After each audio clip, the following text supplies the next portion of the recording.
Word of Mouth is an adult story time presented by the Juliette Hampton Morgan Memorial Library. News stories are posted every month on the second Sunday at 2:30 p.m. If you enjoyed today's program, please consider liking and subscribing to our YouTube page or following our Facebook. As a reminder, some stories contain adult language and content. It is recommended you review stories before allowing younger audiences to listen. Good evening. Perhaps all of you are aware of Charles Dickens' classic work, A Christmas Carol. But did you know he wrote 4 other Christmas-themed novellas over his time of writing? One of those I have to present to you today, specifically his 5th and last one, Another Tale of Christmas and Another Tale of Ghost. Without further ado, The Haunted Man by Charles Dickens. Chapter 1. The Gift Bestowed. Everybody said so. Far be it from me to assert that what everybody says must be true. Everybody is often as likely to be wrong as right. In the general experience, at least. In most circumstances, in most instances, such a wary way is people find out they are wrong, and authority is proven to be fallible, but everyone may also sometimes be right. But that's no rule, as the ghost of Giles Scoggins would say in ballad. The dread word, ghost, recalls me. Everyone said he looked like a haunted man. The extent of my present claim for everybody is that they were so far right, he did. Who could have seen his hollow cheeks, his sunken, brilliant eyes, his black-attired figure? Indefinably grim, although well-knit and well-proportioned, his grizzled hair hanging like tangled seaweed about his face, as if he had been through his whole life a lonely mark for the chafing and beating of a great deep of humanity. Might have been said that he looked like a haunted man.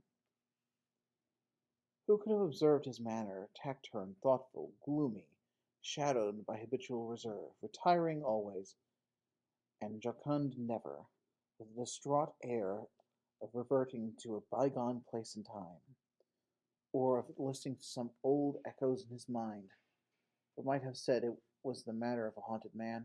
No?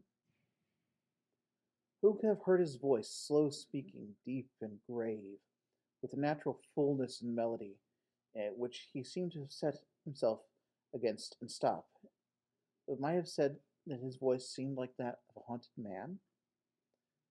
Who that had seen him in his inner chamber, part library, part laboratory, for he was, as the world knew, and far and wide, a learned man of chemistry, and a teacher on those whose lips and hands a crowd aspiring ears and eyes hung daily, who had seen him there, upon a winter night, alone, surrounded by his chemicals and instruments and books, the shadows, the shaped lamps of a monstrous beetle on the wall, motionless amongst a crowd of spectacles and spectral shapes raised there by the flickering of the fire upon the quaint objects around him. Some of these phantoms, reflections of glass vessels that held liquid, trembling at a heart of things that knew his power to uncombine them, and to give them back to their component parts in fire and vapor. Who that had seen him then, his work done, and pondering in his chair, before the rusted grate and red flame, moved his thin mouth in speech, but silent as the dead, would not have said that man seemed to be haunted, and his chambers too? Who might not, by the very easy flight of fancy, have believed that everything about him took this haunted tone, and that he lived perhaps on haunted ground. His dwelling was so solitary and vault-like, an old retired part of an ancient endowment for students, once a brave edifice, planted in an open place, but now the obsolete whim of forgotten architectures, smoke-aged and weathered and dark, squeezed on every side by overgrowings of the great city, and choked like an old well with stones and bricks in small quadrangles, lying down in the very pits formed by the streets and buildings, which in course of time had constructed above its heavy chimney stacks its old trees, insulated by the neighboring smoke, which designed to droop so low when it was very feeble and the weather very moody, its grass plots struggling with the mildewed earth to be grass, or to win any show of compromise in silent pavements, unaccustomed to the tread of feet, and even to the observation of eye, perhaps, except when a stray face looked down from the upper world,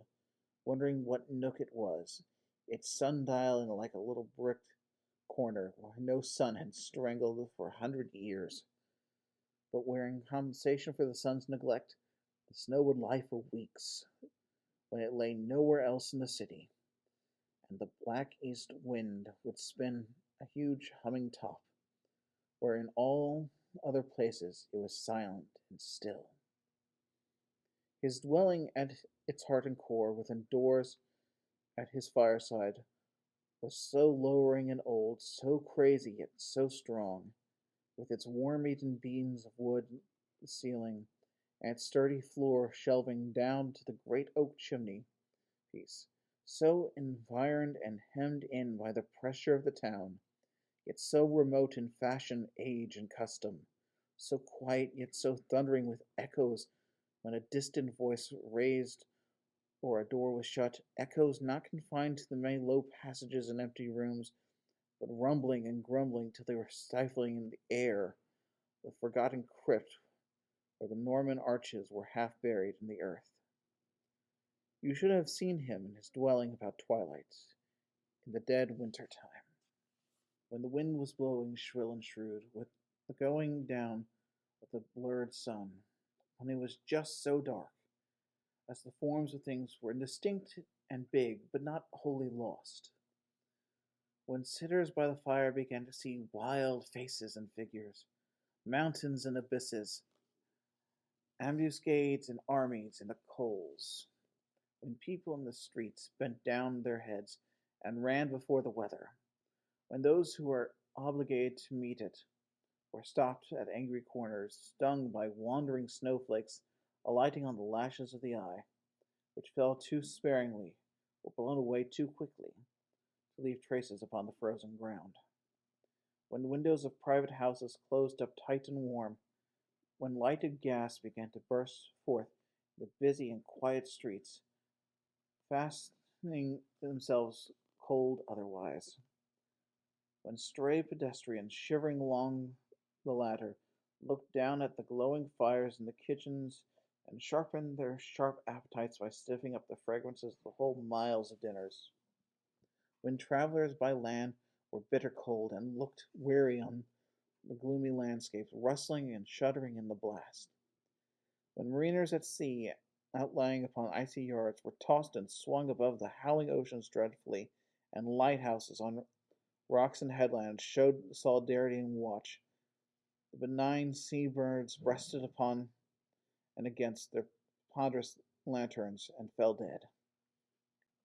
When little readers of storybooks by firelight, trembling to think of Casambaba cut into quarters, hanging in the robber's cave, or had some small misgivings that the fierce little old woman with the crutch who used to start out in the box in the merchant and Abdullah's bedroom might one of these nights be found upon their stairs in long, cold, dusky journey up to bed, when in rustic places last glimmerings of daylight died away from the ends of avenues, and the trees, arching overhead, were sullen to darkness, when in parks and woods and high wet ferns and sodden moss and beds of fallen leaves and trees' trunks were lost to view in massive impenetrable shade, when the mist arose from the dikes and fens and rivers, when lights in old halls and cottage windows were a cheerful sight in the distance, when the mill stopped, the wheelwright and the blacksmith shut their workshops,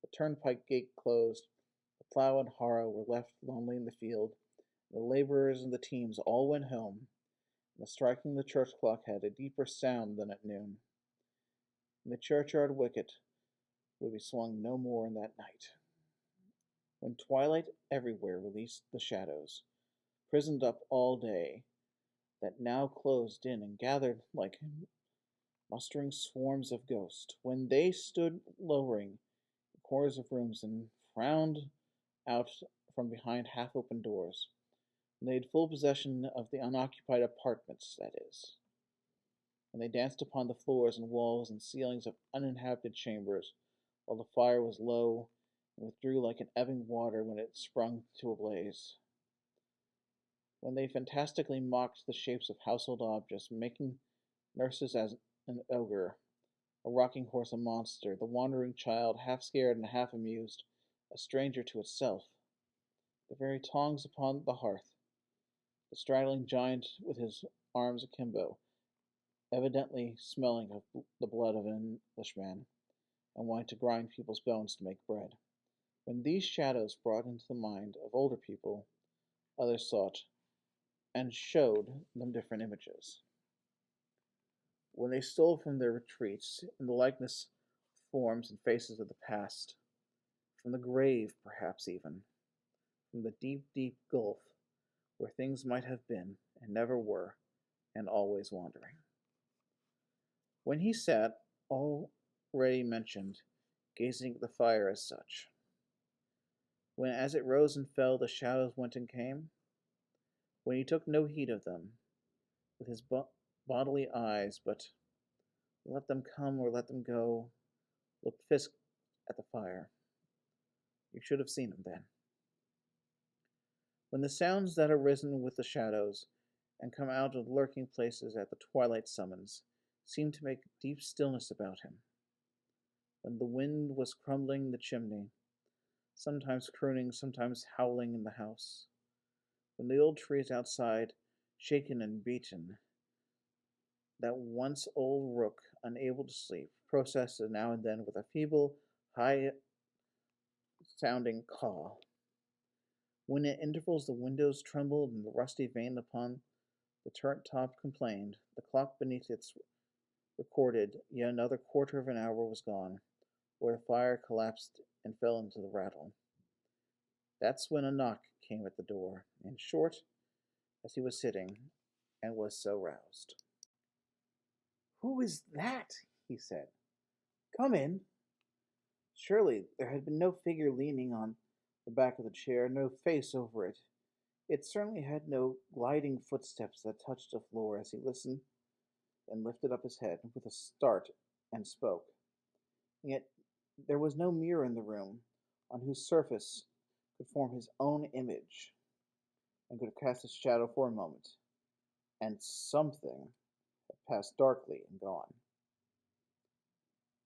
"I'm humbly fearful, sir," said a fresh-colored busy man, holding the door open with his foot for the admission of himself and a wooden tray he carried, and letting it go again by a very gentle and carefree degree. When he and the tray had let themselves go, that should be closed noisily. "That's a good bit past time tonight, but Mrs. Williams has taken off for her leg's sake so often. By the wind, what I heard it rising. By the wind, sir. It's a mercy she got home at all. Oh dear, yes, it was by the wind, Mr. Redlaw, by the wind." He had, at this time, put down the tray for dinner, and was employed in lighting the lamp, and spreading a cloth on the table. From his employment he destined a hurry, to stir and feed the fire, and resumed it. The lamp he lighted, and the blaze rose under his hand, so quickly changing the appearance of the room, that it seemed it was mere coming of his fresh red face and active manners had made pleasant alterations. "Mrs. Williams is of course the subject of any time, sir, to be taken off balance by the elements. She's not formed so superior to that." "No," Mr. Redlaw said, good-naturedly enough, though abruptly. "No, sir, Mrs. Williams may be taken off her balance by earth, for example.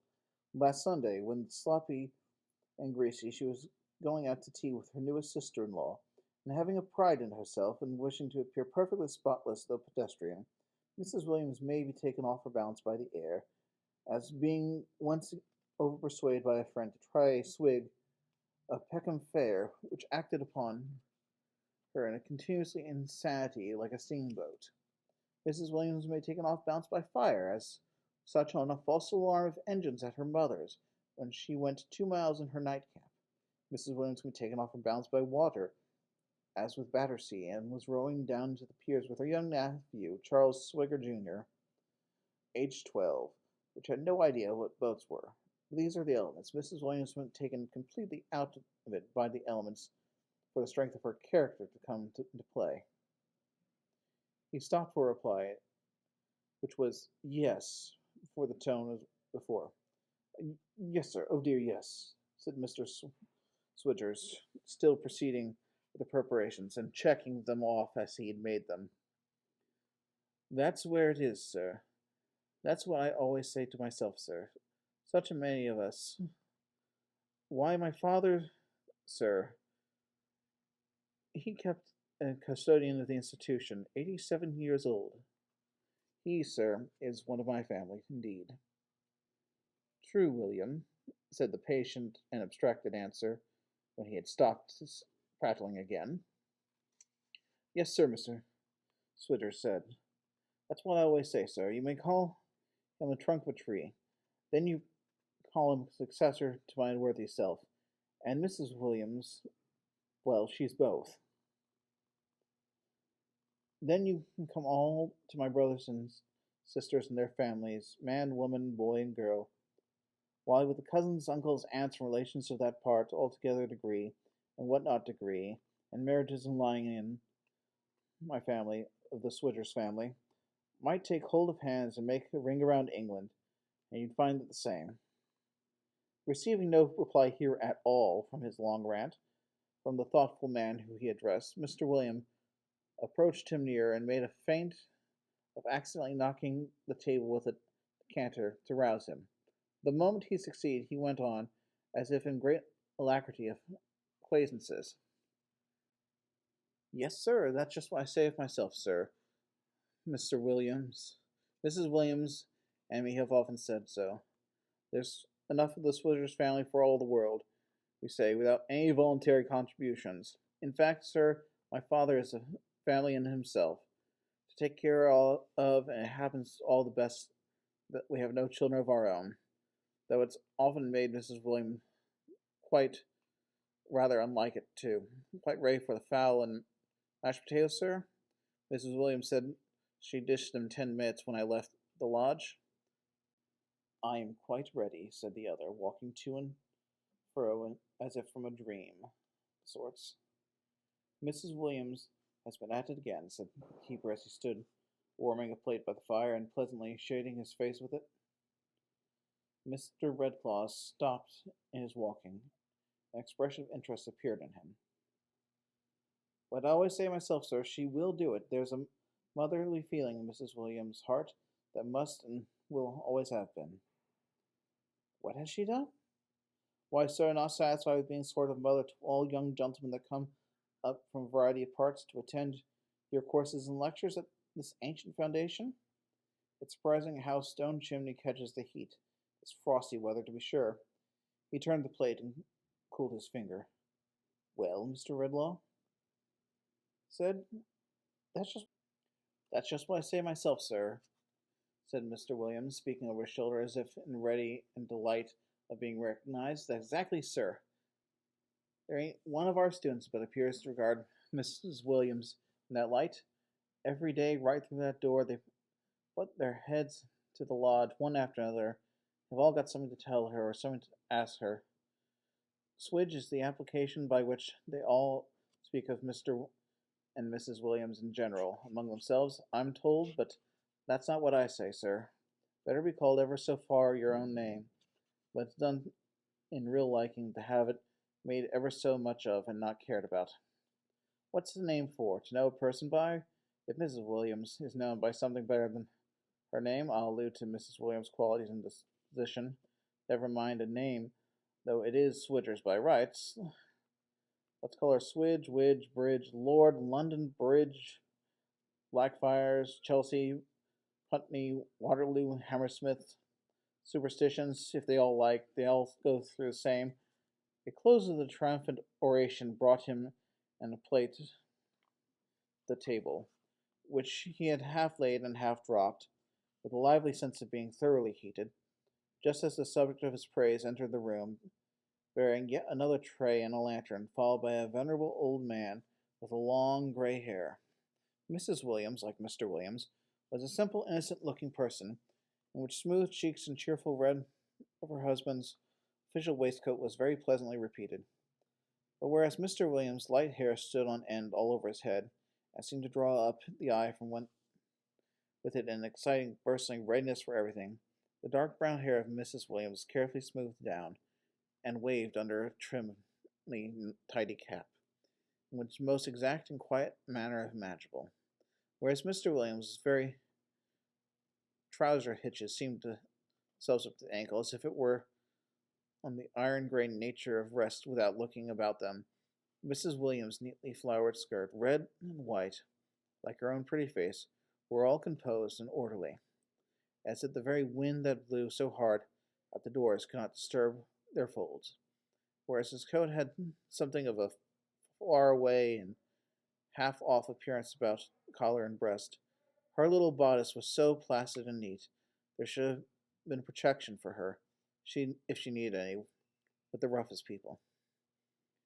Who could have the heart to make so calm a person swell with grief, or throb with fear, or flutter with thought of shame? To whom would it repose peace to have not appealed against disturbance, like the innocent slumber of a child? Punctual, of course, Milly, her husband, relieving her of the tray, or it wouldn't be you. Here, Mrs. Williams, sir. He looked lonelier than ever tonight, whispered to his wife, as she took the tray, and ghostlier altogether. Without showing any hurry or noise, or any of herself more than that even she needed, she was so quiet and calm. Milly set the dishes she had brought upon the table. Mr. William, after much clattering and running about, having only gained possession of the butter boat of gravy, which he stood ready to serve. "What is it that the old man has in his arms?" asked Mr. Redlaw, as he sat down to a solitary mirror. "Holly, sir," replied the quiet voice of Milly. "That's what I say to myself, sir," proposed Mr. Williams, striking with the butter boat. "Berries is so seasonable yet this time of year. Brown gravy." "Another Christmas come and gone," murmured the chemist, with a gloomy sigh. "More figures and lengthening sum of recollections that we work and work for our own torment, till death idly jumbles all together and rubs it all out. So, Philip," breaking off and raising his voice as he addressed the old man, standing apart with a glistening bird in his arms, from which the quiet Mrs. Williams took a small branch, which she noiselessly trimmed with her scissors, decorated the room with it, while with her aged father-in-law looking so much uninteresting as it was in ceremony. "My duty to you, sir," returned the old man. "Should have spoke before, sir, but you know your ways, Mr. Redlaw, proud to say, and wait till spoke to. Merry Christmas, sir, and a Happy New Year, and many of them. I've had a pretty many of them myself, and may take the liberty of wishing them to you. I'm 87. Have you had so many that you were merry and happy yet?" he asked. "Ay, sir, ever so many," returned the old man.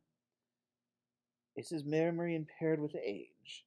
Is it to be expected now?" said Mr. Redlaw, turning to the son, and speaking lower. "Not a morsel of it, sir," Mr. Williams replied. "That's exactly what I say myself, sir. There was never such a memory as my father's. He was the most wondrous man in the world. You don't know what forgetting means. It's the very observation of himself. I'm always making to Mrs. Williams, sir, if you'll believe me. Mr. Swidgers, in polite desire to seem acquiescent of all events, delivered this as if there was no iota of contradiction in it, and was said in unbound and unqualifiable amounts of energy. The chemist pushed away his plate, and, rising from the table, walked across the room where the old man stood, looking at the little sprig of holly in his hand. It recalls a time when many of those years were old and new then, he observed him attentively, and touching him on the shoulder. Does it? Oh, many, many, said Philip, half awaking from his reverie. I'm 87. Merry and happy, was it? The chemist asked in a low voice. Merry and happy, old man? Maybe as high as that and no higher, said the old man, holding out his hand a little way above Lovelace's knee and looking retrospectively at his questioner. When I first remember them, cold, sunshiny day it was, out a walking when someone, it was my mother, as sure as you stand there, though I don't know what her blessed face was like, for she took ill and died that Christmas time. Told me they were food for birds. The brave little fellow thought that's me, you understand. The birds' eyes were so bright, perhaps, because of the berries that they lived on the winter, it's so bright. I recollect that, and I'm 87. Merry and happy, mused the other, bending his dark eyes upon the stooped figure with a smile of compassion. Merry and happy, and remember well, I take it? Aye, resumed the old man, catching the last words. I remember 'em well in my school time, year after year, and all the merry-making that used to come along with them. I was a strong chap then, Mr. Redlaw, and if you will believe me, haven't had a match at football within 10 miles. Where's my son, William? Haven't my match at football, William, within 10 miles. That's what you always say, father, returned the son promptly with great respect. You are a swidger, if there ever was one in the family. Dear, said the old man, shaking his head as he again looked at the holly, his mother, my son William's, my youngest son, and I have sat among all the boys and girls, little children and babes, many years, and the berries like these were not shining half so bright all around us as their bright faces. Many of them are gone. She's gone. My son George, our eldest, pride of more than all the rest, is fallen very low. But I can see them, and when I look alive and healthy, they used to be in those days. And I can see him, thank God, in his innocence. It's a blessed thing to me at 87. The keen look that had fixed upon him with so much earnestness had gradually sought the ground. When my circumstances got to be so not as good for fortunate as they formerly were, though not being honestly dealt with, and I first came to be the custodian, said the old man, which was upwards of 50 years ago. Where's my son, William? More than half a century, William. That's what you said, father, replied the son promptly and dutifully before. Exactly where it is. 2 times ought and ought twice 5 10. There's 100 of them like it. It was quite a pleasure to know that one of our founders, or more correctly speaking, said the old man, with a great glory in the subject of knowing it, one of the learned gentlemen that helped endow us in Queen Elizabeth's time, for we were founded afore her day, left in his will, among other bequests he made us, so much to buy holly for garnishing the walls and windows come Christmas. There was something homely and friendly in it, being but strange here, and then, coming at Christmas time, we took a liking for this very picture that hangs where it used to be. Instantly, 4 or 10 poor gentlemen commuted for an annual stipend in money, our great dinner hall. A sedate gentleman, a great peaked beard, with a ruff around his neck and a scroll below him in old English letters, Lord, keep my memory green. You know all about him, Mr. Redlaw? I know where that portrait hangs there, Philip. Yes, sure, it's the second on the right, above paneling. I was going to say he has always helped me keep my memory green, and I thank him for that. We're going around the building every year, as I'm doing now, freshening up the bare rooms with these branches and berries, freshening up my bare old brain. One year brings back another, and the year is yet another and another of those numbers.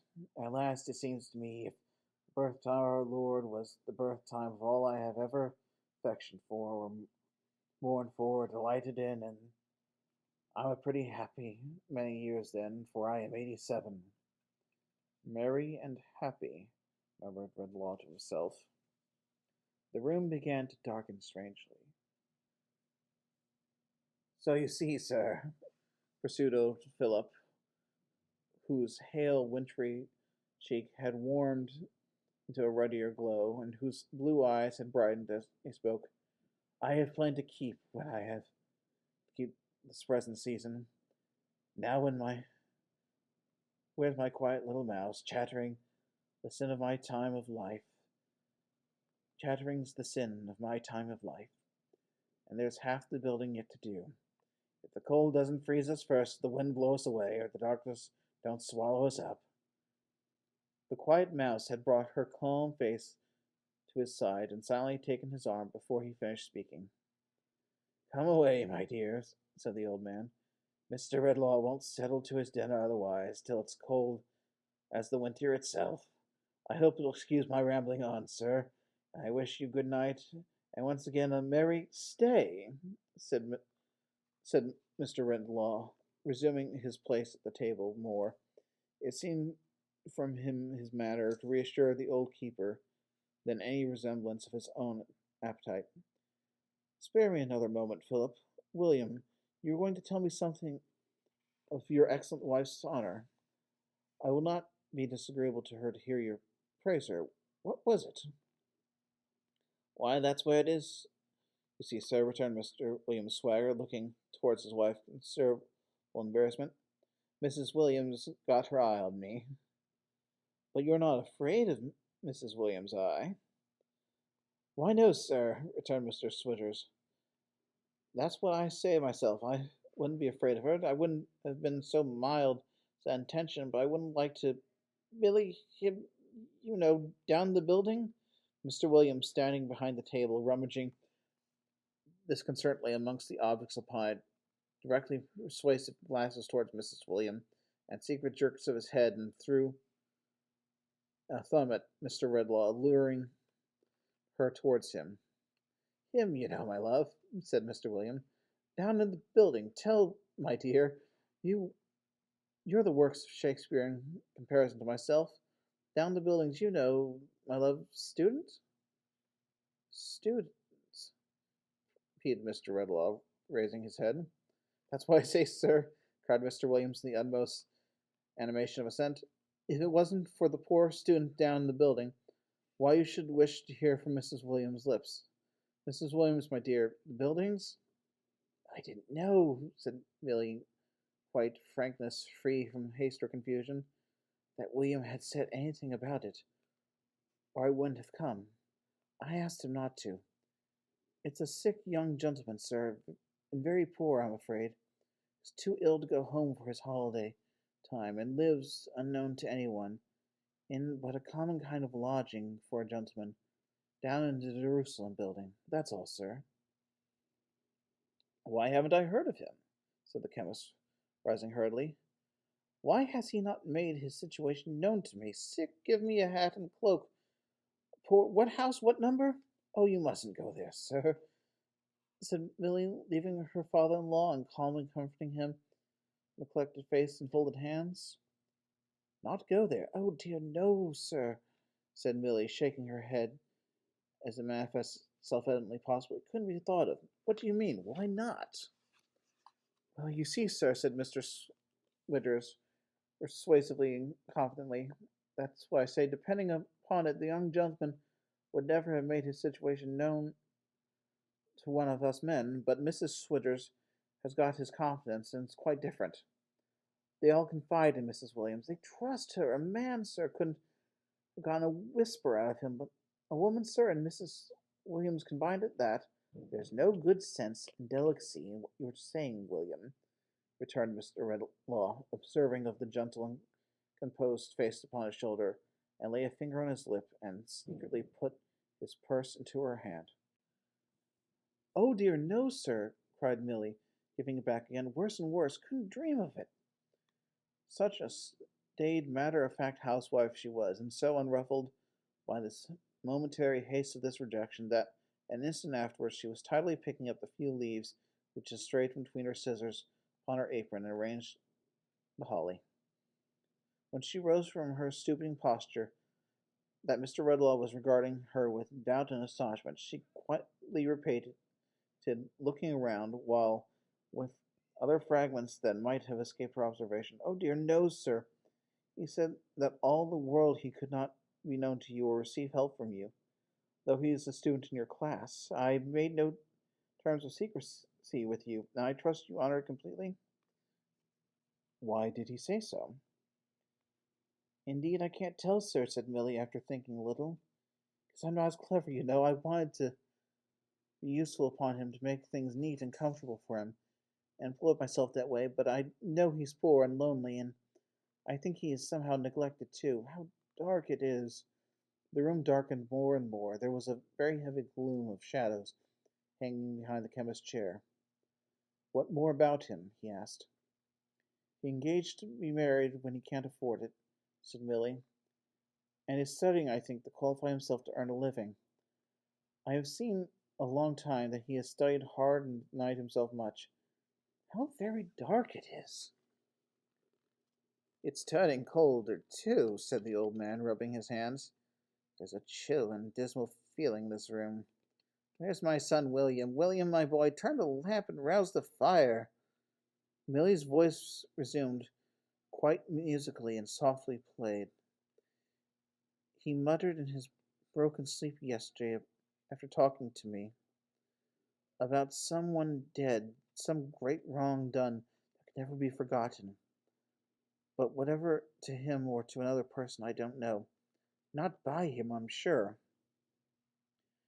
And that, in short, Mrs. Williams, you see, which she wouldn't say herself, Mr. Redlaw, if she had been stopped here till New Year's next one, and Mr. William coming up to speak into his ear, and quite hastily at that, has done him a world of good. Bless you, worlds of good. All the house the same as ever. My father made him snug and comfortable. Not a crumb later to be found in the house. If you were to offer £50 ready for money for it, Mrs. Williams apparently never out of the way. Yet Mrs. Williams backwards and forwards, up and down, like a mother to him.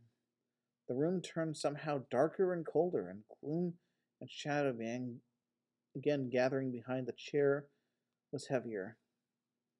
Not content with this, sir, Mrs. Williams goes and finds, this very night when she was coming home, why, it's not a couple hours ago, a creature more like a young wild beast than a young child shivering on the doorstep. What does Mrs. Williams do? It brings it home to dry it, feed, and keep it in her old bounty of food and finals it gives away on Christmas morning. If it ever felt the fire before, it's as much as ever did, for it's sitting on the old lodge chimney, staring at her as if it was ravenous eyes would never shut again. "It's sitting there, at least," said Mr. Williams, correcting himself on reflection, "unless it's bolted." "Heaven keep her happy," said the chemist aloud, "and you too, Philip, and you, William. I must consider what to do about this. I may desire to see the student. I'll not detain you any longer. But good night." I thank ye," said the old man, "for Mouse and my son William, and for myself. Where's my son William? William, you take the lantern and go first, through them long dark passages, as you did last year and the year before. I remember, though I'm 87. Lord keep my memory green. It's a very good prayer, Mr. Redlaw. That round learned gentleman, the peaked beard with the ruff round his neck, hangs up second on the right paneling. What used to be afore the 10 poor gentlemen commuted our great dinner hall. Lord, keep my memory green. It's a very good and pious sir. Amen, amen. As they passed out and shut the heavy door, which, however carefully withheld, fired a long train of thundering reverberations, when it was shut at last, the room turned yet darker. As he fell musing in his chair alone, the healthy holly withered on the wall and drooped like dead branches. As the gloom and shadow thickened behind him, in that place where it had gathered so darkly, it took by slow degrees, or out of it there came, some unreal, some unsubstantial process, not to be traced by any human sense, an awful and ghostly likeness of himself, ghastly and cold, colorless in its leaden face and hands, but with his features, his bright eyes, his grizzled hair, and dressed in the gloomy shadows of his own dress, it came to a terrible appearance of existence, motionless without a sound. As he leaned his arm upon the elbow of his chair, ruminating before it, it leaned upon the chair back, close above him, with its appalling copy of his face, looking where his face looked, and bearing the expression his face bore. This, then, was the something that had passed and gone already in that brief moment. This was the dread companion of the haunted man. It took for some moment no more apparent heed of him than he of it. The Christmas waits were playing somewhere in the distance, and through his thoughtfulness he seemed to listen to the music. It seemed to listen to him, too. At length he spoke, without moving or lifting up his face. "Here again," he said. "Here again," replied the phantom. "I see you in the fire," said the haunted man. "I hear you in the music, in the wind, the dead stillness of night." The phantom moved its head, assenting. "Why do you come to haunt me thus?" "I come as I am called," replied the ghost. "No, unbidden!" exclaimed the chemist. "Unbidden be it," the spectre said. "It is enough, and I am here." Hitherto the light of the fire had shone on him two faces. In the dread lineaments behind the chair might that be called a face, both addressed towards it and as at first, and neither looking at the other. But now the haunted man turned suddenly and stared upon the ghost. The ghost, as sudden in its movements, passed before the chair and stared on him. The living man, and the animated image of himself dead, might so have looked, the one upon the other, an awful survey, in a lonely and remote part of the empty old pile of the building, on a winter night, with a loud wind going by its journey, mystery, whether whence, no man living since the world began, and the stars, and its unimaginable millions, gathering through it from eternal space, where the world's bulk is a grain, and its hoary age in its infancy. "Look at me," said the spectre. "I am he, neglected in my youth, and miserable poor, who strove and suffered, and still strove and suffered, until I hewed out knowledge from the mine where it was buried, and made rugged steps thereof for my worn feet to rest and rise on." "I am such a man," returned the chemist. "No mother's self-dying love," pursued the phantom, "no father's counsel aided me. A stranger came to my father's place when I was but a child, and I was easily an alien from my mother's heart. My parents, at the best, are of the sort whose care soon ends and whose duty is soon done, who cast their offspring loosely early as birds do, and if they do well, claim the merit, and if ill, the pity." It paused, and seemed to tempt and goad him with its look, and with a manner of speech, and with a smile. "I am he," pursued the phantom, "who in the struggle upward found a friend. I made him, won him, and bound him to me. We worked together, side by side. all the love and confidence that in my early youth had no outlet and found no expression, I bestowed on him. Not all, said Redlaw hoarsely. No, not all, returned the phantom. I had a sister. The haunted man, with his head resting on his hand, replied, I had.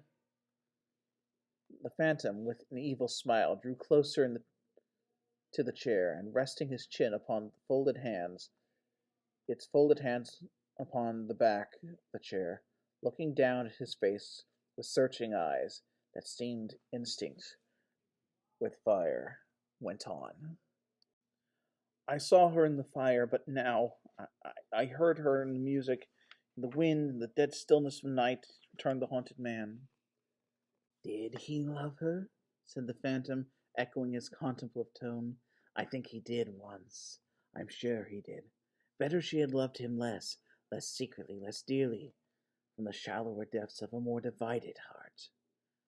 Let me forget it, said the chemist, with an angry motion of his hand. Let me blot it out from my memory. The spectre, without stirring, without its unwinking, cruel eyes, still fixed upon his face, went on. A dream like hers stole upon my own life. It did, said Redlaw. A love as like hers, pursued the phantom, as my inferior nature might cherish, arose in my heart. I was too poor to bind its object my fortune then, but any thread of promise or entreaty, I loved her far too well to do it, but more than ever I had striven in my life, I strove to climb. Only an inch gained brought me something nearer to the height. I toiled up in a late pause of my labors at the time, my sister and dear companion still sharing with me the expiring embers and cooling hearth. When days was breaking, what picture the future did I see? I saw them there too in the fire, but now, he murmured, they come to me in music and wind and dead stillness of night and revolving years, pictures of a domestic life in an after time, which her whose inspiration of my toil there was. Pictures of my sister, made the wife of a dear friend, on equal terms, for he had some inheritance and we none. Pictures of a sobered age and mellowed happiness, of golden links, extending back far, that should bind us and our children in radiant garland, said the phantom. Pictures, said the haunted man, that were delusions. Why is it my doom to remember them too well? Delusions, echoed the phantom in his changeless voice, and glaring at him with its changeless eyes. For my friend, in whose dearest confidence was locked in my own, passing between me and the center of the system of hopes and struggles, won to her himself, and shattered my frail universe. My sister, double dearly, double devoted, double cheerfully in her home, lived to see me famous, and my old ambition so rewarded when its springs was broken. And then,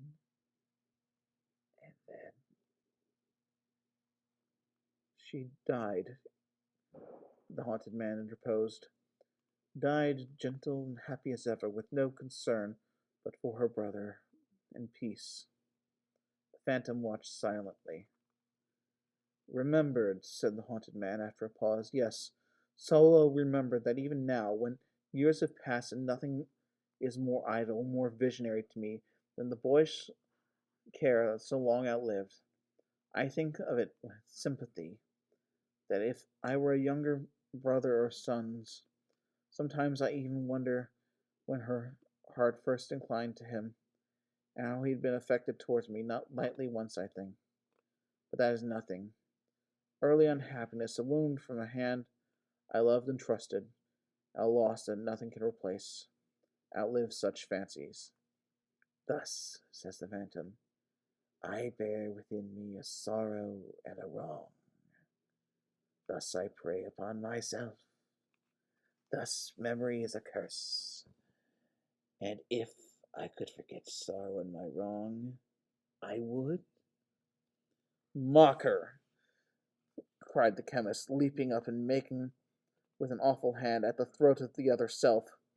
Why have I always that taunt in my ears? Forbear, exclaimed the spectre in an awful voice. Lay a hand on me and die. He stopped midway, and its words seemed to have paralyzed him, and he stood looking on it. It had glided away from him.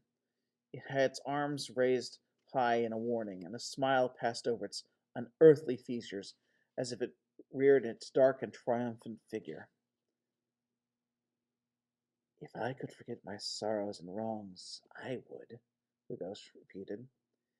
If I could forget my sorrows and wrongs, I would. Evil spirit of myself, returned the haunted man in a low and trembling voice. My life is darkened by that incessant whisper. It is an echo, said the phantom. If it's an echo of my thoughts, as now, indeed, I know it is, rejoined the haunted man, why should I therefore suffer to be tormented? It is not a selfish thought. I suffer to range beyond all myself. All men and women have their sorrows, most of them their wrongs, ingratitudes, sordid jealousies, interest, besetting in all degrees of life. Who would not want to forget their sorrows and wrongs? Who would not truly, and be happier and better for it, said the phantom. These revolutions of years which we commemorate, paused Redlaw, what do they recall? And there any mind in which they do not reawaken some sorrow or some trouble? What is remembrance of the old man who is here tonight? A tissue for sorrow and trouble. What common natures, said the phantom, with its evil smile growing even more glassy upon its face. Unenlightened minds and ordinary spirits do not feel or reason on these things like men of higher cultivation and profounder thought. Tempter, answered Redlaw, whose hollow look and voice I dread more than the words can express, and from whom some dim foreshadowing of greater fear is stealing over me when I speak. I hear again an echo of my own mind. Receive it as proof that I am powerful, returned the ghost, and hear what I offer. Forget the sorrow, wrong, and trouble you have known. Forget them, Redlaw repeated. I have the power to cancel that remembrance, to leave but very faint, confused traces of them that will die out soon, returned the spectre. Say, is it done? Stay, cried the haunted man, arrested by a terrifying gesture of the uplifted hand. I tremble with distrust and doubt of you. A dim fear you cast upon me deepens in a nameless horror I can't really bear. I could not deprive myself of kindly recollection or any sympathy that is good of me or others. What shall I lose if I assent to this? What else will I have passed from my remembrance?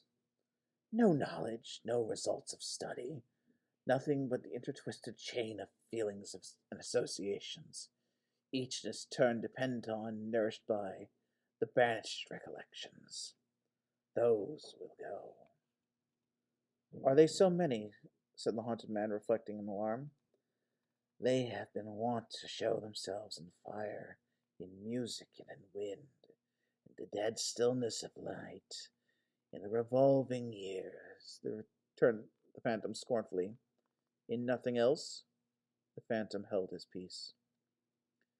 But having stood before him, silent a little while longer, it moved towards the fire and stopped. Decide, it said, before the opportunity is lost.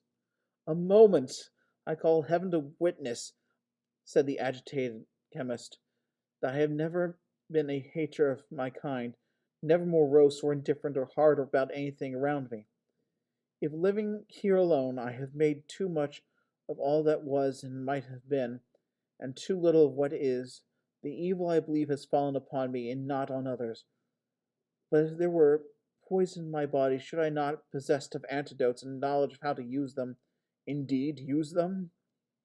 If there be poison in my mind, and through this fearful shadow I can cast it out, shall I not cast it out? Say, said the spectre, is it done? A moment longer, he answered hurriedly. I would forget if I could. Have I thought that alone, or has it been the thought of 1,000 upon 1,000 generations of generations? All of human memory is fraught with sorrow and trouble. My memory is a memory of other men, but other men have not this choice. Yes, I close the bargain. Yes, I will forget my sorrow, wrong, and trouble. Say, said the spectre, is it done? It is. It is. And take this with you, man whom I renounce. The gift that I have given, you shall give again. Go where you will, without recovering yourself the power that you have yielded. You shall henceforth destroy it, like in all whom you approach. Your wisdom has discovered that memory of sorrow, wrong, and trouble is a lot of all mankind, and that all mankind may be happier in its other memories without it. Go, be its benefactor. Freed from such remembrance from this hour, carry involuntarily the blessings of such freedom with you. Its diffusion is inseparable and inalienable from you. Go, be happy in the good you have won, and in the good you do. The phantom, which had held its bloodless hand above him while he spoke, as if in some unholy invocation, or some bane, which had gradually advanced its eyes close to his, that he could see how it did not participate in the terrible smile upon its face, but where a fixed, unalterable, steady horror melted from before him and was gone. As he stood there, rooted in the spot, possessed by fear and wonder, and imagining he had heard repeated in melancholy echoes, dying away fainter and fainter the words, "Destroy its like in all you approach." A shrill cry reached his ears. It came not from the passages beyond the door, but from another part of the old building, and sounded like the cry of someone dark who had lost his way. He looked confusedly upon his hands and limbs, as if to be sure to identify, then shouted repeatedly and loudly and wildly, for there was the strangest terror upon him, as if he too were lost. The cry responding, and being nearer, he caught up with the lamp, and raised a heavy curtain on the wall, by which he was accustomed to pass into and out of the theatre where he lectured, which adjoined his room. Associated with youth and animation and high atmosphere of faces within the entrance, charmed to interest in a moment, it was a ghostly place where all life had faded, and out of it, and even upon him, an emblem of death. "Hello!" he cried. "This way! Come to the light!" When he held the curtain with one hand, and with the other raised the lamp and tried to pierce the gloom that filled the place, something rushed past him into the room, like a wild cat crouched down in the corner. "What is it?" he said hastily. He might have asked what is it even if he had seen it well, as presently he did when he stood looking at it, gathering upon the corner. A bundle of tatters held together by a hand, in size and form almost an infant, but its greedy, desperate-looking clutch a bald old man's, a face rounded and smoothed by half a dozen years, but pinched and twisted into an experience of life. Bright eyes, but not youthful. Naked feet in a childish delicacy, but ugly and blood and dirt caked upon them. A baby savage, a young monster, a child who had never been a child, a creature who might live to take an outward form of a man, but who, within, would live and perish a mere beast. used already to be worried and hunted like a beast. The boy crouched down as he looked, and looked back again, and interposed its arm to ward off the expecting blow. "I'll bite," he said, "if you hit me." The time had been, and not many minutes since, when such a sight would have wrung the chemist's heart. He looked upon it now, coldly, but with heavy effort to remember something. He didn't know what. He asked the boy where did he come from and whence he came. "Where's the woman?" he replied. "I want to find the woman." "Who?" "The woman. Her that brought me here and sent me by the large fire. She was so long gone that I went to look for her and lost myself. I don't want you. I want the woman." He sprang so suddenly to get away that the dull sound of his naked feet upon the floor near the curtain, when Redlaw caught him by his rags. "Come, you let me go," muttered the boy, struggling and clenching his teeth. "I've done nothing to you. Let me go, will you? To the woman." "That is not the way. There is a nearer one," said Redlaw, detaining him, in the same blank effort to remember some association that he ought of right to bear upon this monstrous object.